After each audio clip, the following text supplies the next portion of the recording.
رات کے 10 بجے ہیں۔ السلام علیکم، یہ ریڈیو پاکستان ہے۔ عبد القدیر سے خبریں سنیے۔ اہم خبروں کا خلاصہ۔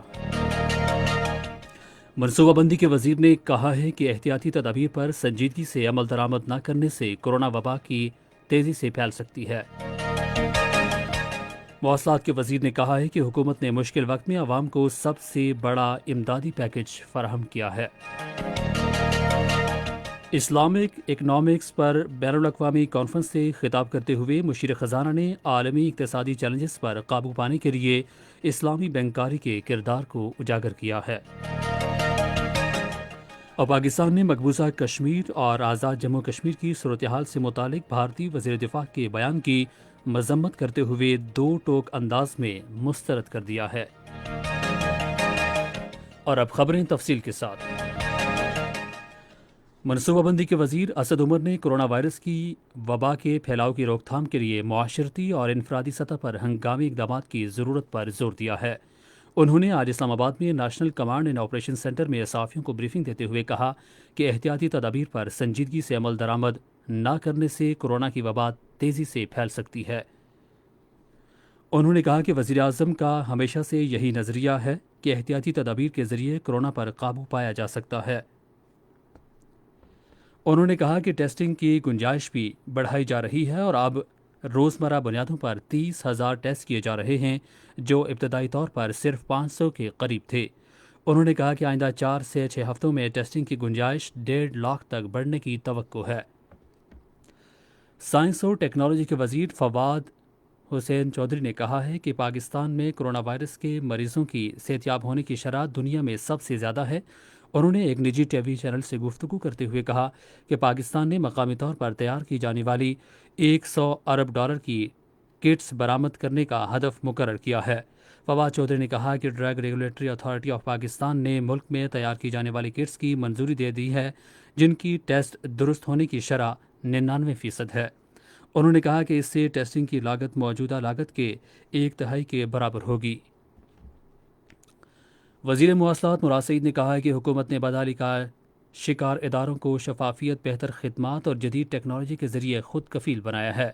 انہوں نے آج اسلام آباد میں ایک نیوز کانفرنس سے خطاب کرتے ہوئے کہا کہ حکومت نے مشکل وقت میں عوام کو سب سے بڑا امدادی پیکج فراہم کیا ہے۔ مراد سعید نے کہا کہ ہم ملک کی تاریخ میں پہلی مرتبہ سرکاری اور نجی شراکت داری سے بڑے منصوبے بھی شروع کر رہے ہیں تاکہ قومی خزانے پر بوجھ کم کیا جائے۔ وفاقی وزیر نے کہا کہ چین پاکستان اقتصادی راہداری پاکستان اور چین کی دوستی کی عظیم مثال ہے اور راہداری کے مغربی روٹ پر کام کا آغاز کر دیا گیا ہے۔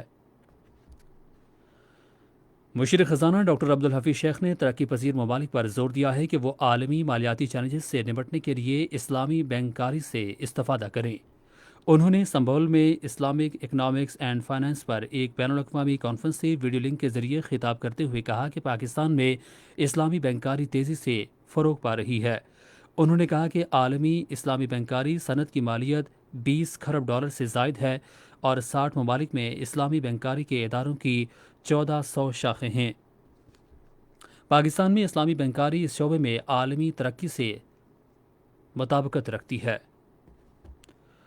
آزاد جموں کشمیر کے صدر سردار مسعود خان نے کہا ہے کہ پاکستانی عوام اور ترک عوام کے دل ایک ساتھ دھڑکتے ہیں اور وہ مقبوضہ کشمیر سمیت اہم عالمی مسائل پر واضح موقف رکھتے ہیں۔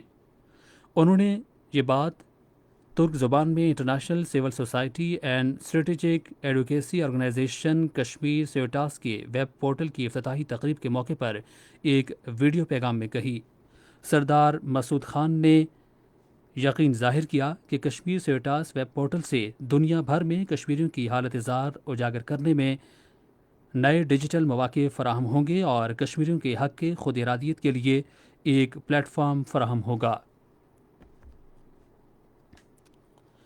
اور پاکستان نے مقبوضہ کشمیر اور آزاد جموں کشمیر کی صورتحال کے بارے میں بھارتی وزیر دفاع کے بیان کی شدید مذمت کرتے ہوئے اسے یکسر مسترد کر دیا ہے۔ انہوں نے آج جموں کشمیر ایک ریلی سے ویڈیو لنک سے خطاب میں دیا۔ دفتر خارجہ کے مطابق بھارتی وزیر دفاع کا بیان آزاد کشمیر کے بارے میں بی جے پی حکومت کی غلط فہمیوں اور پاکستان کے حوالے سے اس کے لا علاج خوف کا ایک اور ثبوت ہے۔ دفتر خارجہ نے کہا کہ بھارتی وزیر دفاع کا بیان مقبوضہ کشمیر میں بھارت کی ریاستی دہشت گردی اور انسانی حقوق کی ناقابل قبول خلاف ورزیوں سے توجہ ہٹانے کی ایک اور کوشش ہے۔ اسی کے ساتھ خبریں ختم ہوئیں۔